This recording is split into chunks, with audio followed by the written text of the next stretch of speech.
تکلیفیں جھیلنا، یہ انسان از خود ہے بڑے بوجھ، یہ ان میں سے ہر بوجھ جو ہے بڑی حسرتناک باتیں ہوتی ہیں۔ کسی نے بڑے چاؤ سے بڑے ارمانوں سے مکان بنایا اور جس دن وہاں پہنچا اسی دن مر گیا۔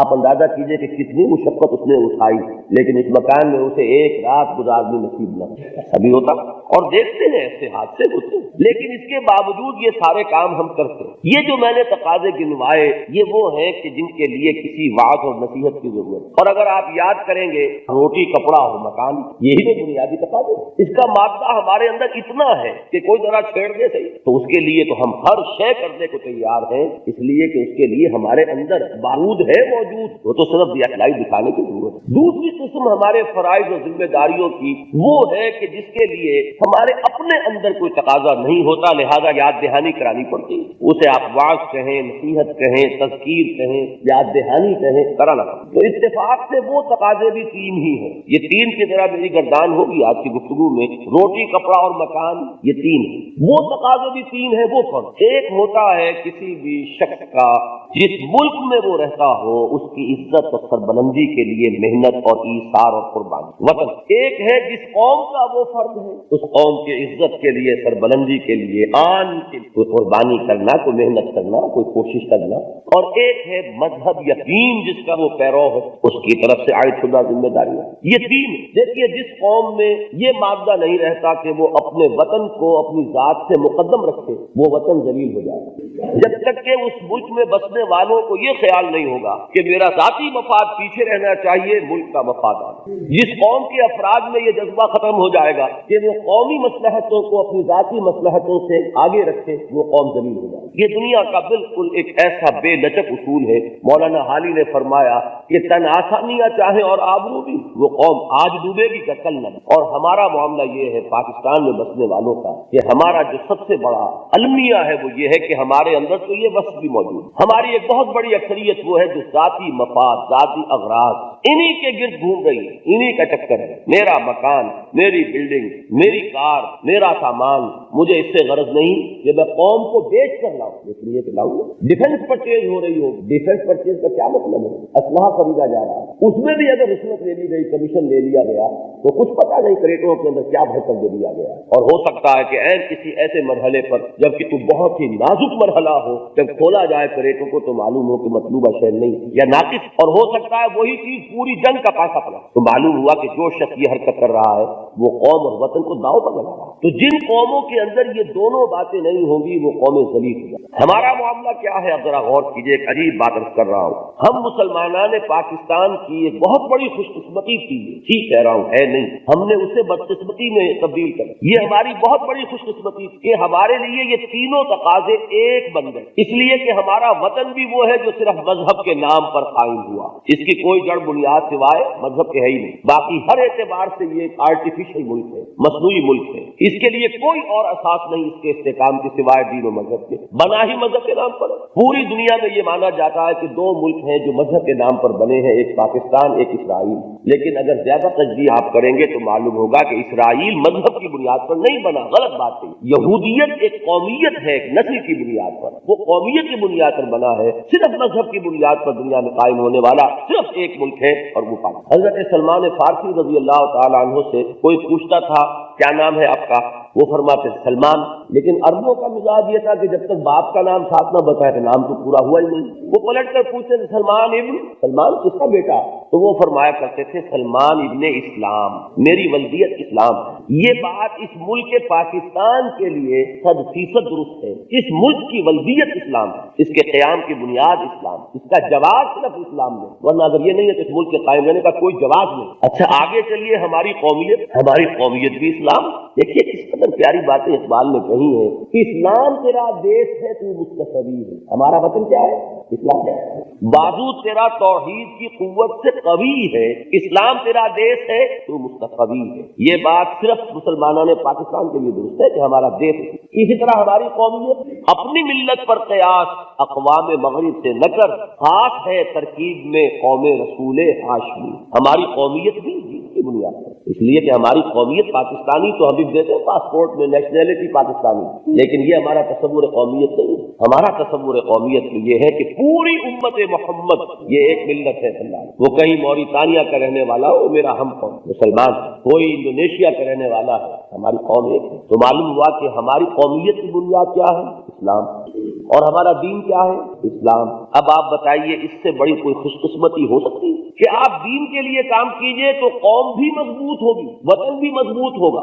ورنہ ذرا تصور کریں آپ, ہندوستان میں بسنے والا ایک مسلمان, اس بیچارے کی جان جس تنگی میں ہے کہ وہ بھی تو ایک ملک میں رہتا ہے کہ نہیں, کوئی گھروندا اس کا بھی ہے ہندوستان میں, کوئی مکان, کوئی اینٹیں رکھی ہوں گی اس میں, اس کی بھی اولاد ہے, اس کا مستقبل اسی ملک سے وابستہ ہے کہ نہیں. وطن اس کا ہے ہندوستان, قومیت اس کی اسلام. جب کہیں ہندوستان اور پاکستان میں جنگ ہوتی ہے تو پاکستان کے مسلمان کا معاملہ تو جو ہے سے ہے, ہندوستان کے مسلمان کی ہمدردیاں کس کے ساتھ ہوتی ہے؟ پاکستان کے ساتھ. کس قدر تضاد کا معاملہ. حالانکہ وطن ہونے کے اعتبار سے اس کا تقاضا ہونا چاہیے کہ وہ ہندوستان کے لیے دعا کرے, ہندوستان کے لیے محنت کرے, لیکن دل ان کے پاکستان. تو کس طرح ایک تو سمجھیے کہ دو متضاد تقاضوں کے اندر ان کی جان آئی ہوئی ہے. ہمارے لیے کتنی بڑی خوش قسمتی تھی, ٹھیک ہے کہہ رہا ہوں, انڈر لائن کر لیجیے, کہ ہمارے لیے قومیت, وطنیت, مذہب, دین ایک اسلام. اگر اس ایک شے کو ہم مضبوط کر لیتے تو وطن بھی مضبوط ہو جاتا, قوم بھی باعزت ہوتی, سربلند ہوتی. لیکن بدقسمتی ہماری کیا ہوئی کہ ہم نے اسی کو کمزور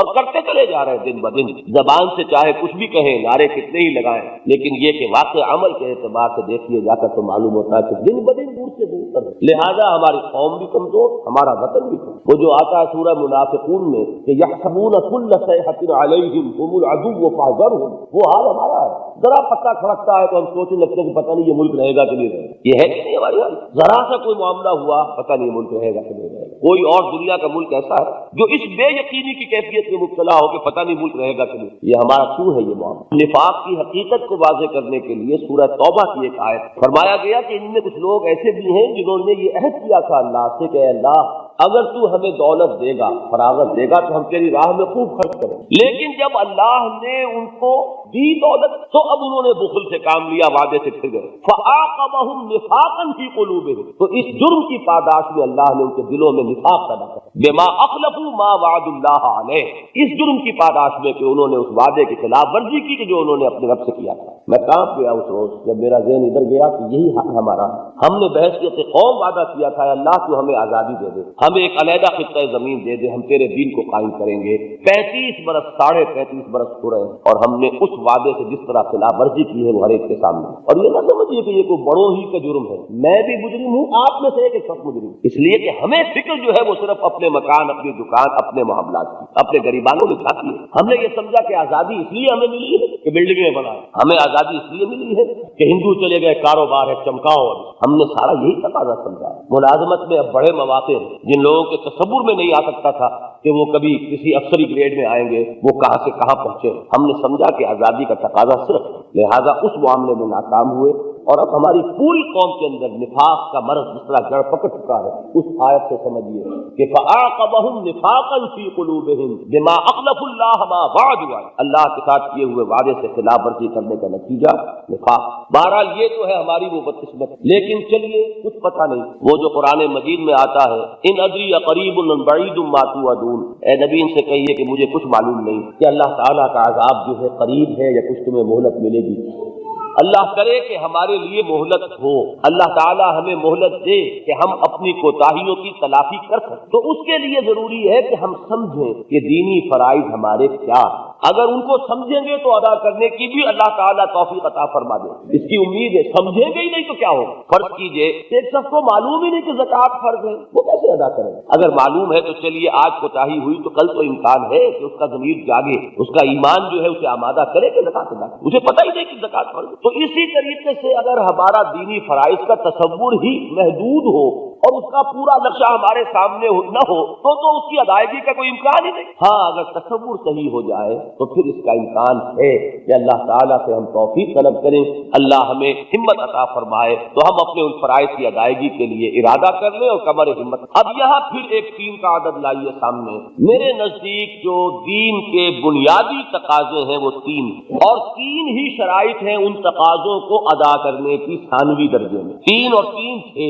لیکن علیحدہ علیحدہ کر لیجئے. 3 بنیادی ہیں اور 3 ان کے پورا کرنے کے لوازم. بنیادی تقاضے کیا؟ سب سے پہلا تقاضا میں نے آیت پڑھی تھی, آج میں نے اسی لیے وہ ایک ایک چیز کے لیے ایک ایک عنوان ابتدا میں آیات جو پڑھی کو میں نے لیا. فرمایا وما خلقت الجن والانس الا لیعبدون, میں نے جنوں اور انسانوں کو پیدا ہی اس لیے کیا ہے کہ میری بندگی. کیا معنی بندگی کے معنی؟ نمبر 1 یہ کہ ہر انسان پر ذمہ داریوں کا بہت بڑا بوجھ, لقد خلقنا الانسان فی کبد. نمبر 2 یہ کہ یہ ذمہ داریاں 2 طرح کی ہیں. ایک وہ کہ جن کا تقاضا انسان کے اپنے اندر ہے, لہذا کسی واعظ نصیحت یاد دہانی کی ضرورت نہیں. وہ کیا ہے؟ وہ 3 سمجھ لیں اسی نعرے کے حوالے سے روٹی کپڑا اور مکان. مکان ہی میں کنبے کو بسائے گا تو شادی بیاہ جو ہے وہ بھی اسی کے تابع ہوگا. دوسرے 3 وہ ہیں کہ جن کے لیے انسان کو نصیحت یاد دہانی واعظ کی ضرورت ہوتی ہے. قومی ذمہ داریاں, وطنی ذمہ داریاں اور دینی ذمہ. ہم مسلمانان پاکستان کی بڑی خوش قسمتی تھی کہ یہ تینوں ایک, لیکن ہم نے اپنے اب تک کے طرز عمل سے اسے اپنی بہت بڑی بدقسمتی بنائی. اگر دین کا ہمارا تقاضا اور ہوتا, قومیت کی بنیاد اور ہوتی تو چلیے دین کو مضبوط ہم نہ کرتے, قومیت کے لیے تو کوئی اور جڑ تھی نا, وہ ہے ہی نہیں ہمارے پاس.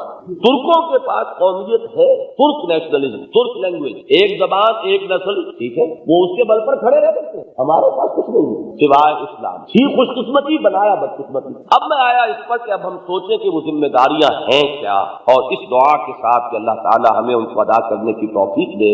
ہمیں پہلے سمجھ لیں, میں نے عرض کیا کہ وہ بھی 3 ہیں بنیادی ذمہ داریاں. ایک, اللہ کے بندے بنو.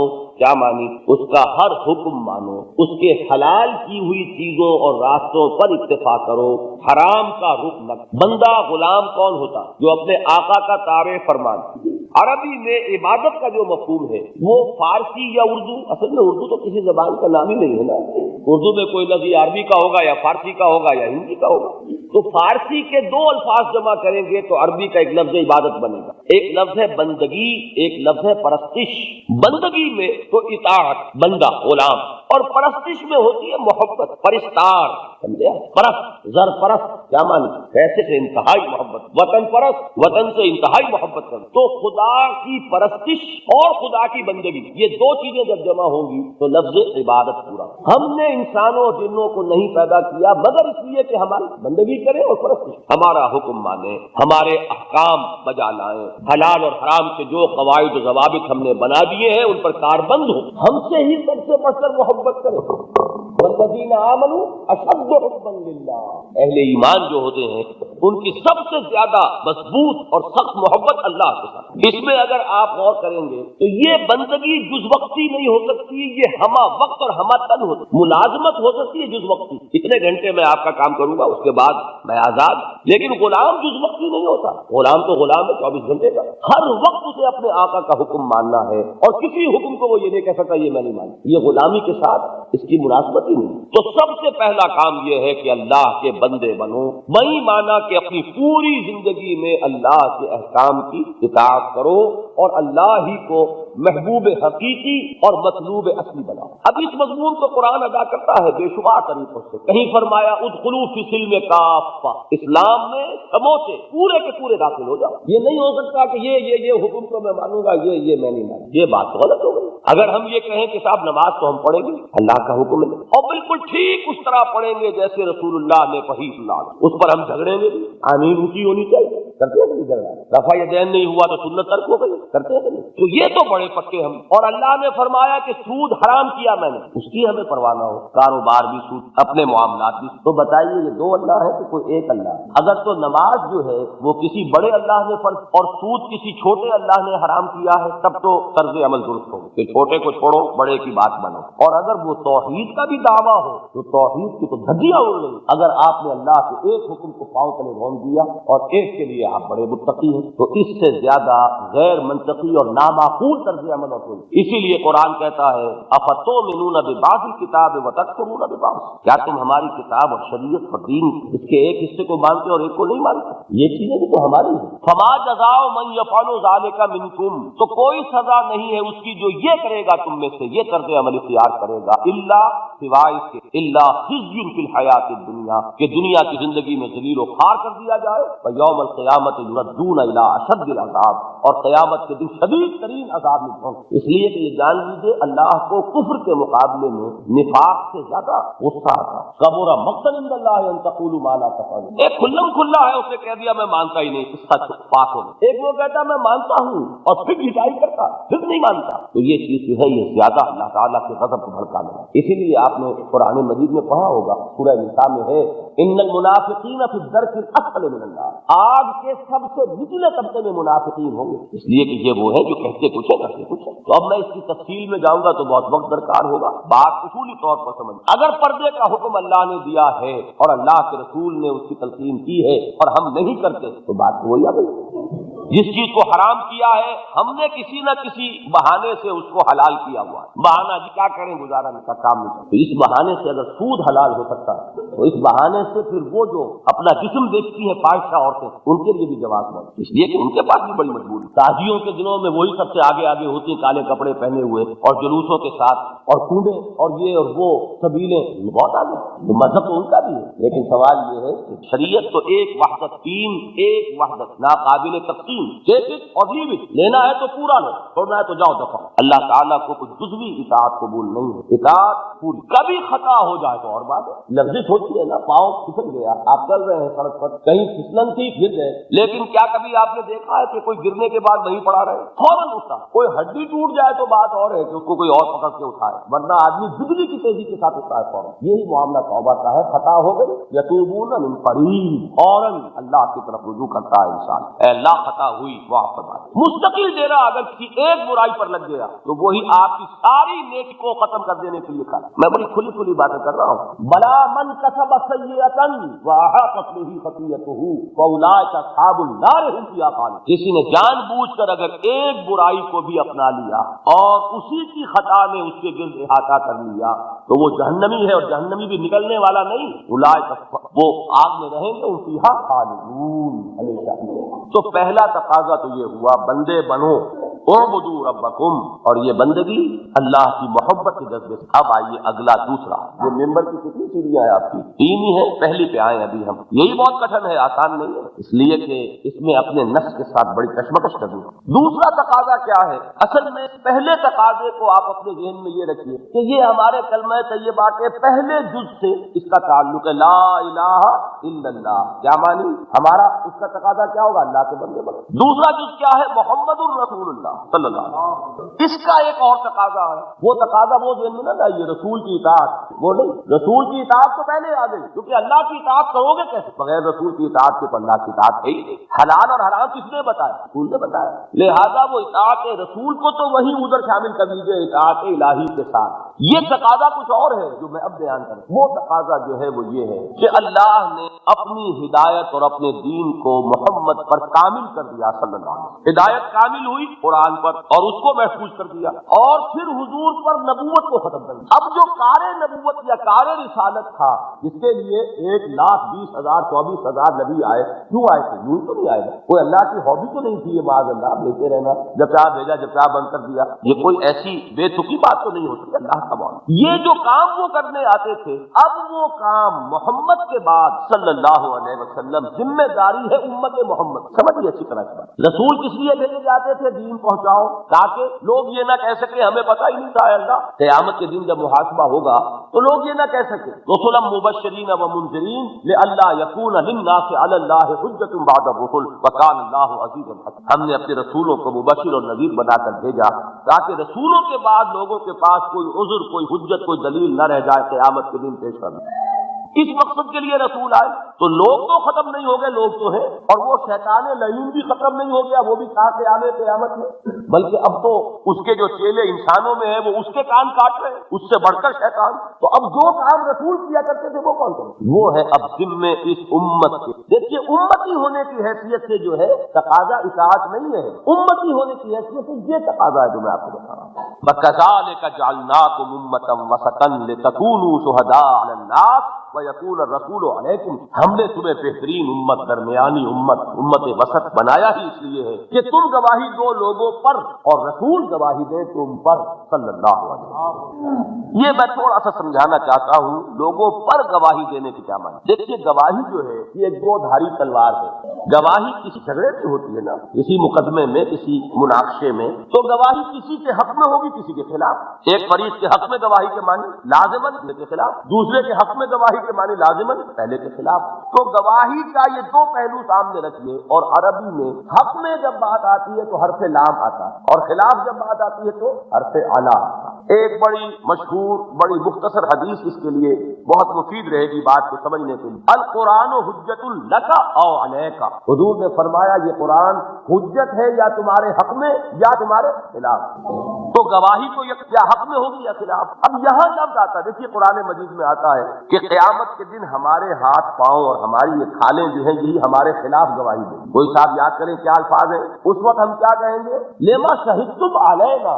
ہمارے ہاتھ، ہمارے پاؤں، ہماری کھالیں، تم کیوں گواہی دے رہے ہو ہمارے خلاف؟ وہ کیا کہیں گے ہمارے اعضاء؟ انطقنا اللہ الذی انطق کل شیء. آج ہمیں بھی اس اللہ نے گویائی عطا فرما دی جس نے ہر شے کو گویائی دی. تو میں یہ صرف بیان بھائی رہنے دو میاں بیٹھو، یہ پتہ نہیں کہاں سے ٹیپ ریکارڈروں کا معاملہ آ گیا، سنتے ہیں نہیں. تو یہ جو لفظ آتا ہے اعلیٰ، اس کو سمجھیے کہ یہ خلاف کے لیے آتا. اس کے لیے یہ بات جانیے کہ قیامت کے دن ہر امت پر اس کا رسول گواہی دے گا کھڑا ہو کر کہ اللہ تیرا دین جو مجھ تک آیا تھا میں نے پہنچا دیا تھا، اب یہ ذمہ دار. یہ گواہی حق میں ہے کہ خلاف پڑے گی؟ خلاف. اس کو سمجھیے. مثال کو آپ اپنے عزیز کو پیغام بھیجتے ہیں کہ کل شام تک یہ کام ضرور ہو جائے ورنہ بڑا نقصان ہو جائے گا. ٹھیک ہے، کام نہیں ہوا، نقصان ہو گیا، آپ کو غصہ آ رہا ہے، پیچو تاب. اب تحقیق آپ کیا کریں گے؟ آیا اس پیغام پہنچانے والے نے پیغام ہی نہیں پہنچایا یا اس نے تو پہنچا دیا اس نے کام نہیں کیا؟ عزیز کو دو ہی چیزیں ممکن ہے. اگر پیغام پہنچائی نہیں تو وہ آپ کا عزیز ایک جملہ کہے گا اور فارغ ہو جائے گا، بھائی مجھے تو آپ کا پیغام ملا ہی. اب آپ کچھ اور کہہ سکتے ہیں؟ کوئی شکوا، کوئی گلا، کوئی شکایت، کوئی غصہ ختم. ایک جملہ کافی ہے، مجھے تو پیغام ملا. سارا غصہ کس پر آئے گا؟ اس پیغام بر پر کے بھلے آدمی تمہارے ہاتھ میں نے پیغام، سارا غصہ اس پر اتاریں گے. اچھا اگر اس نے پہنچا دیا تو وہ ایک جملہ کہہ کے فارغ، میں نے تو پیغام پہنچا دیا. اب آپ اس سے کچھ نہ کر سکتے. اب غصہ کس پر آئے گا؟ جس سے پیغام پہنچ گیا اس نے کام. بس یہاں سے پیغام بھیجنے والا کون ہے؟ اللہ. پیغامبر میں سے ایک الف نکال دے تو کیا بنے گا؟ پیغمبر.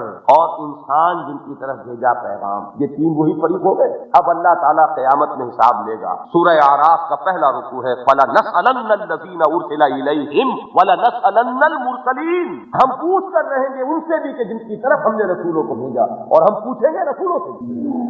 اگر بالفرض رسول نہ پہنچائے تو مجرم کون؟ رسول.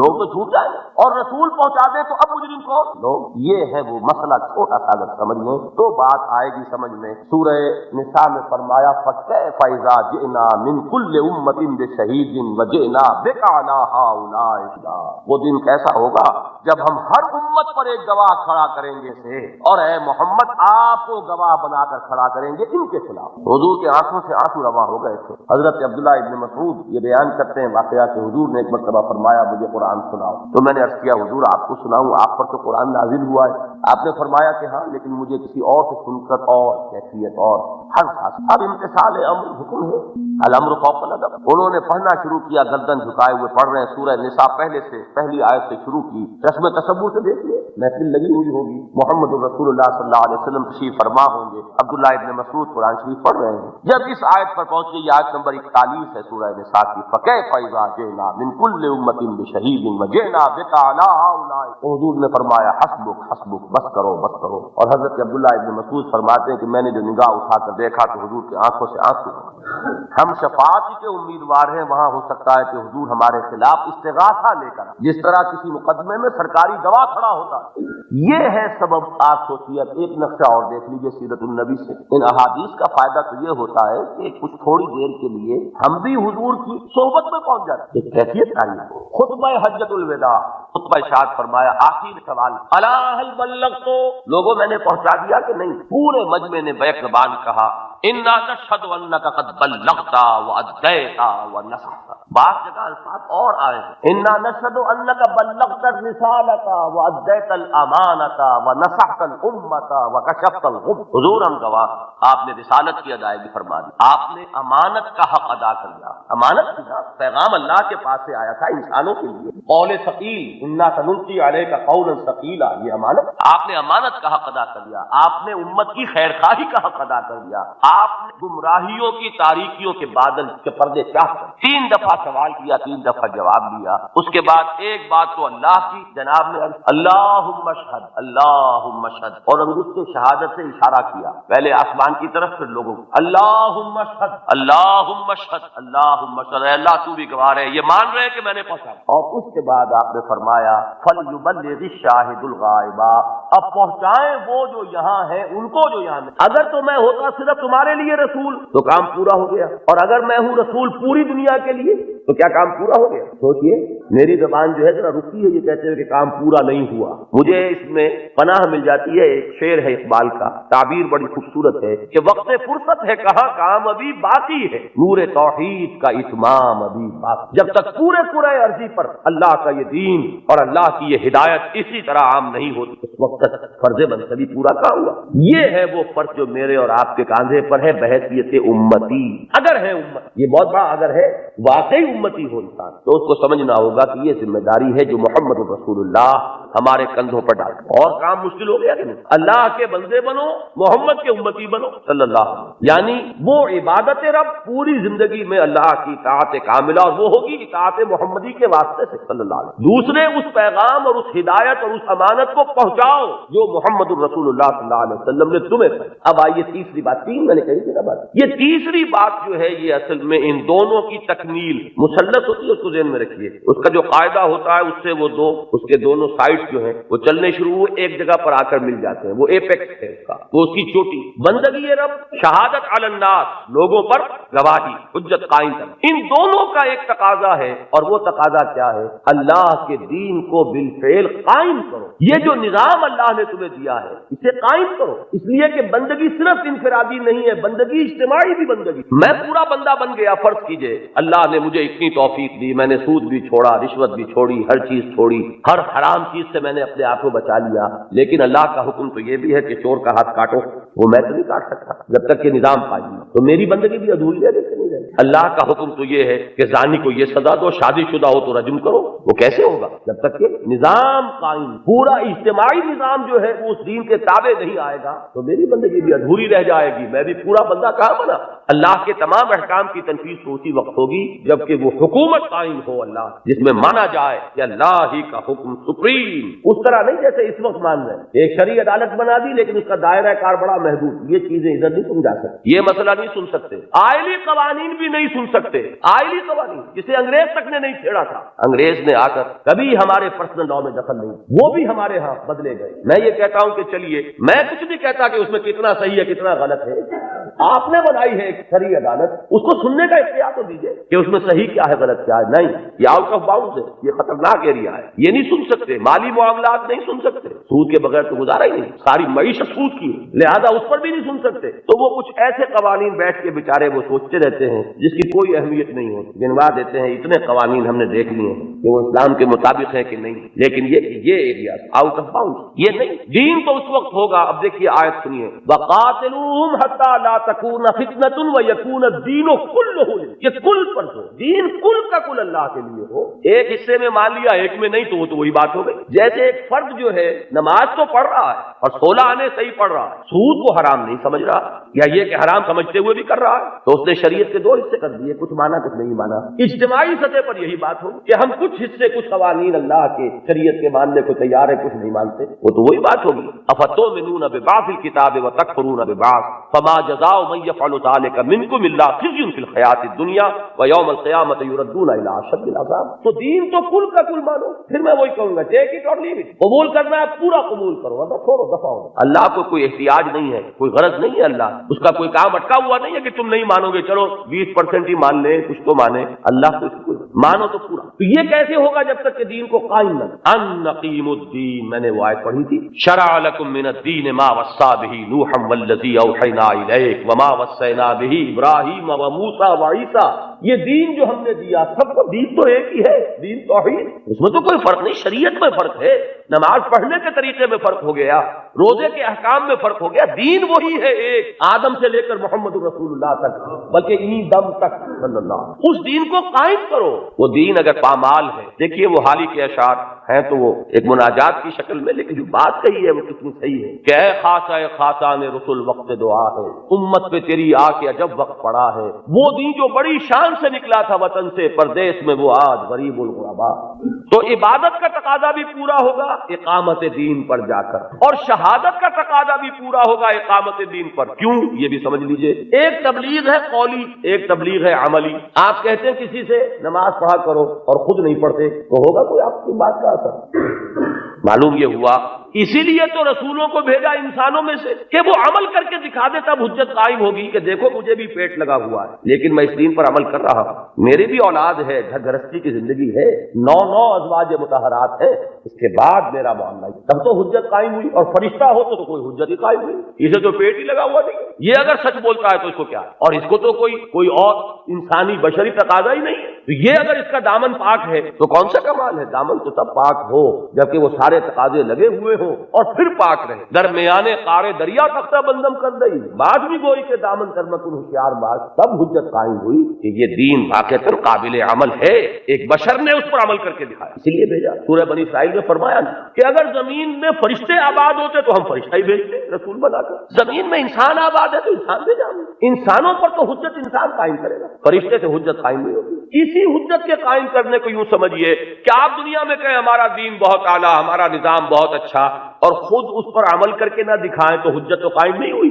لوگ کہیں گے نا کہ ایسے ہی اگر تمہارا دین بہت اچھا ہے تم واقعی سمجھتے تو خود کیوں نہیں قائم ہوتے؟ باقاعدہ واقعہ ہوا ہے یہ آج سے 60 سال پہلے، مولانا عبید اللہ سندھی جب گئے ہیں ہندوستان سے ہجرت کر کے، پہلے افغانستان پھر رشیا، وہاں وہ تازہ انقلاب آیا تھا، 1919 کا ہے نا یہ بولشوک ریولیوشن، 1919 کا، تو تازہ انقلاب آیا تھا۔ انہوں نے سوچا اس وقت اگر میں انہیں بتا دوں کہ بہتر نظام اسلام کا ہے تو ہو سکتا ہے اس کو قبول کر لیں۔ دیکھیں نا، ایک سابقہ نظام تو ٹوٹ گیا، پھوٹ گیا، زار کا نظام، ملوکیت کا نظام تو ختم ہو گیا نا، اب یہاں نئی تعمیر کرنی ہے تو اس موقع پر اگر بتا دیا جائے کہ ہمارے پاس بہتر نظام ہے تمہارے سے، اور اگر وہ مان لیں تو وہ قبول کر لیں گے۔ لہذا لینن سے ملاقات کی خواہش کی، لینن تھا اس وقت ڈیتھ بیڈ پر، مرض الموت میں مبتلا، اس نے کہا کہ میں تو نہیں مل سکتا، ٹروٹسکی سے بات کریں۔ یہ ٹروٹسکی جو ہے یہ اسٹالن سے زیادہ سینئر شخص تھا، لیکن اسٹالن جو ہے بڑا سازشی تھا، ٹروٹسکی کو ہٹا کر وہ آیا۔ ٹروٹسکی سے مولانا عبید اللہ سندھی کی کئی گھنٹے کی ملاقات، سارا انہوں نے بتایا اسلام ایسا ہے، اسلام ایسا ہے، اسلام میں یہ، اس نے ایک جملہ کیا کہ مولانا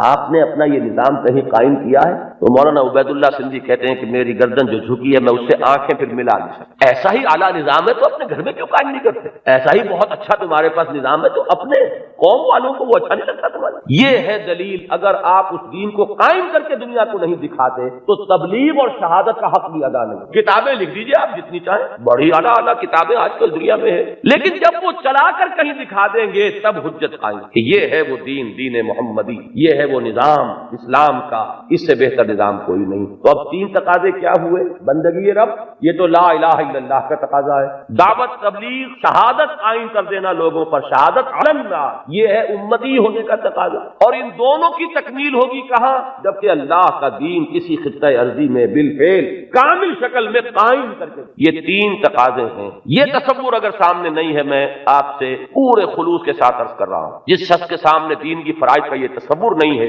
وہ اپنی جگہ بڑا فن خواہ بنا پھرتا ہوگا موحد اور بڑا متبع رسول اور عاشق رسول, لیکن ہو سکتا ہے کہ کسی ایک درجے میں بھی کامیاب ہو, لگا ہوا کسی ایک ہی کام میں. مست رکھو ذکر و فکر صبح گاہی میں اسے, پختہ تر کر دو مزاج خانقاہی میں اسے, لگے ہوئے ہیں لیکن یہ تصور ہی نہیں ہے. اپنی جگہ پر بڑے نیک بڑے پارسا, لیکن یہ کہ فرائض تو یہ ہے, اگر ان کا تصور ہی تو ادا کیسے کریں؟ تو سب سے پہلی بات تو یہ کہ واضح تو ہو یہ پورا بہت. اب آئیے ان تین چیزوں کو پورا کرنے کے لیے تین چیزیں لازمی. یہ جو میں نے پہلی تین چیزیں کہی ہیں ان تو ایسی اٹل, جو بھی صاحب علم ہے کتاب و سنت سے تعلق رکھنے والا, یہ تو ہو سکتا ہے کہ کسی وجہ سے خاص حلقے میں کسی خاص مکتب فکر سے متعلق ہونے کی وجہ سے توجہ کچھ اور چیزوں کے اوپر مرتکز رہی ہو, ادھر توجہ نہ ہوئی, لیکن میں اس کا کوئی امکان نہیں پاتا کہ کسی صاحب علم کے سامنے یہ تین باتیں آئیں اور وہ رد کر دیں کہ ایسا نہیں.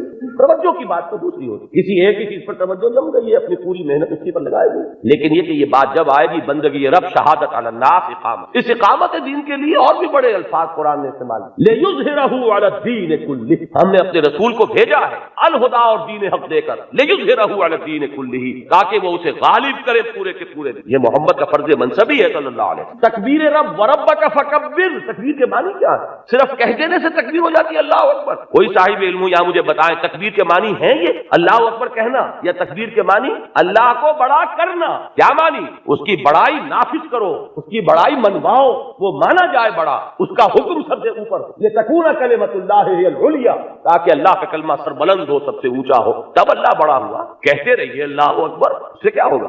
ہاں ایک شخص اللہ کی اس بڑائی کو قائم کرنے کے لیے میدان جنگ میں آیا ہے, ہاتھ پر ہتھیلی پر اپنی جان لے کر, وہ جب کہتا ہے اللہ اکبر تو لرزہ طاری ہوتا ہے آسمانوں اور زمین. لیکن ویسے آپ تسبیح کرتے رہیے اللہ اکبر اللہ اکبر اللہ اکبر کرتے رہیے, کیا فرق ہے؟ انگریز نے کوئی خطرہ محسوس نہیں کیا, نمازیں ہوتی رہی, اذانوں میں اللہ اکبر کی تکرار ہوتی رہی. بالفعل کون بڑا تھا, اللہ یا انگریز؟ بتائیں نا کون بڑا تھا؟ عدالت میں کس کا حکم چلتا تھا, اللہ کا کہ انگریز کا؟ تو بڑا کون تھا؟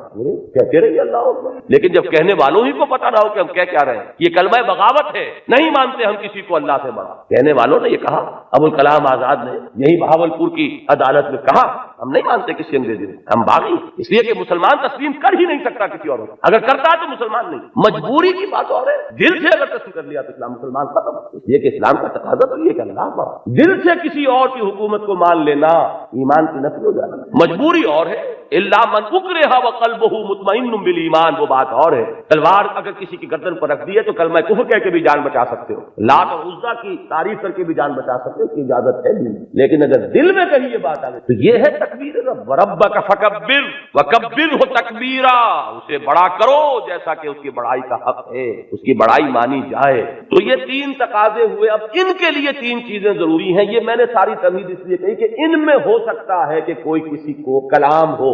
میں دیکھ رہا ہوں یہاں اصحاب علم موجود ہیں, اپنا مطالعہ رکھ رہا ہوں پورے وثوق کے ساتھ, لیکن اس میں کھلے دل کے ساتھ تیار ہوں گا کہ کوئی شخص مجھے کچھ سمجھا دے کہ یہ معاملہ تم نے غلط سمجھا ہے تو میں اس میں ترمیم. وہ تین چیزیں کیا ہیں؟ ان میں سے بھی پہلی چیز میں کسی شک و شبے کی گنجائش نہیں, دو میں ہوگی بات. پہلی چیز ہے جہاد.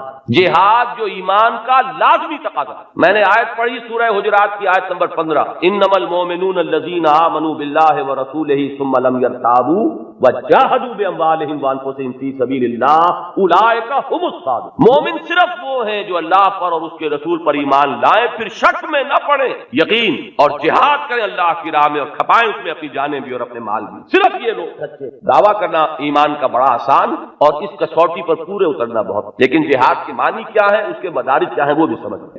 یہ ان تینوں تقاضوں کے لیے جہاد ضروری ہے. جہاد کے معنی ہے کشمکش, جوہد کے معنی کوشش, جہاد کے معنی کشمکش, اسٹرگل. آپ جب بھی انگریزی میں دیکھیں گے اسٹرگل اگینسٹ آئے گا. دیکھیے نا کہ یہ دنیا ایک نظریہ آپ کا ہے تو ایک نظریہ کسی اور کا بھی تو ہے. ویکوم تو نہیں ہے نا, خلا تو نہیں ہے کہ آپ جو چاہیں کریں. دوسرے بھی ہیں جن کے نظریات ہیں. محمد توحید کی دعوت دے رہے ہیں تو ابو جہل شرک کا علمبردار ہے کہ نہیں, تو ٹکراؤ ہوگا کہ نہیں ہوگا. تم اپنا سا زور لگاؤ, ہم اپنا سا زور لگائیں گے. قرآن مجید میں بار بار آیا ہے اعملوا علی مکانتکم انی عامل, تم بھی لگا لو زور اپنی جگہ پر. محمد سے کہلوایا جا رہا ہے, میں بھی زور لگا رہا ہوں. تم اپنے اس نظام باطل کو, اس دین باطل کو محفوظ رکھنے کے لیے جتنا زور لگا سکتے ہو لگا لو. اعملوا علی مکانتکم انی عامل. ٹکراؤ تو ہے. تو جہاد کے معنی کیا ہے؟ ٹکراؤ, کشمکش, تصادم, پنجہ آزمائی, یہ جہاد. پہلا جہاد ہوگا پہلی سیڑھی پر. پہلی سیڑھی کون سی تھی؟ عبادت رب. یہاں سے جہاد شروع ہو جائے گا. یہ جہاد کون سا ہے؟ نفس سے جہاد.